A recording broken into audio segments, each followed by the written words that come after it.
ఈజీగా బిర్యానీ చేసుకోవాలా, డబ్బులు లేవా? అయితే ఈ రెసిపీ ఫాలో అవ్వండి. ఏంటి రెడీ అవ్వలేదు అనుకుంటున్నారా? ఈ మాత్రం బిర్యానీ రెసిపీ కోసం రెడీ అవ్వాలా ఏంటి? చేసుకుంటాం రండి. అయితే హాఫ్ కేజీ చికెన్లో బిర్యానీ సామాన్లు, ఫ్రైడ్ ఆనియన్స్, స్లిట్ చేసిన పచ్చిమిరపకాయలు, కొత్తిమీర and normal onions, 2 table spoons of నెయ్యి వేయండి. మీకు కావాలంటే ఇంకా వేసుకోండి.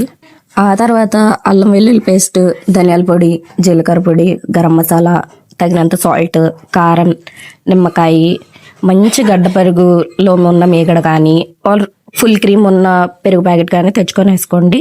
నెక్స్ట్ జీడిపప్పు, గసగసాలు, తెల్ల నువ్వులు కలిపేసి మిక్సీ పట్టి ఆ పేస్ట్ వేయండి. అదంతా మ్యారినేట్ చేయండి 1 గంట 2 గంటలు ఫ్రిడ్జ్లో పెట్టి. ఓకే, ఒక పెద్ద గిన్నెలో ఆడ్చుకోవడానికి వీలుగా వాటర్ తీసుకొని అందులో బిర్యానీ సామాన్లు, కొత్తిమీర, పచ్చిమిరపకాయలు, నెయ్యి, సాల్ట్ వేసుకోవాలి. సాల్ట్ అయితే యాక్చువల్గా మనకి అది టేస్ట్ చేసినప్పుడు సముద్రం వాటర్ లాగా ఉండాలి, సాల్టీగా. అండ్ లాస్ట్లో నిమ్మకాయ వేసుకొని పొయ్యి మీద పెట్టేసుకోండి.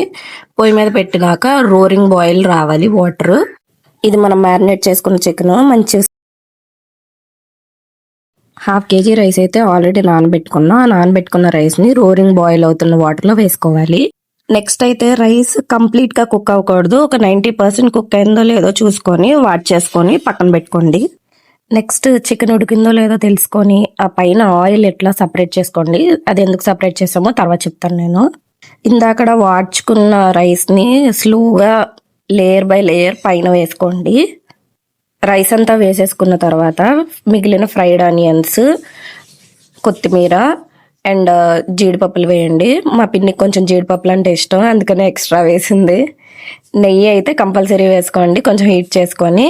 అండ్ లాస్ట్లో మనం ఇందాక గ్రేవీ తీసాం కదా, ఆ గ్రేవీ కొంచెం లైట్గా పైన అలా వేయండి. లాస్ట్లో పక్కన పొయ్యి వెలిగించుకొని అట్ల పనం పెట్టుకొని ఉంచండి. నేనైతే చపాతీ పిండితో పెడదాం అనుకున్నాను. మా పిన్న అలా కాదు, పైన రోల్ పెట్టేస్తే సరిపోద్దని చెప్పి రోల్ పెట్టాము.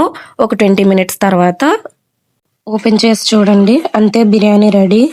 తినేయండి, సబ్స్క్రైబ్ చేయండి.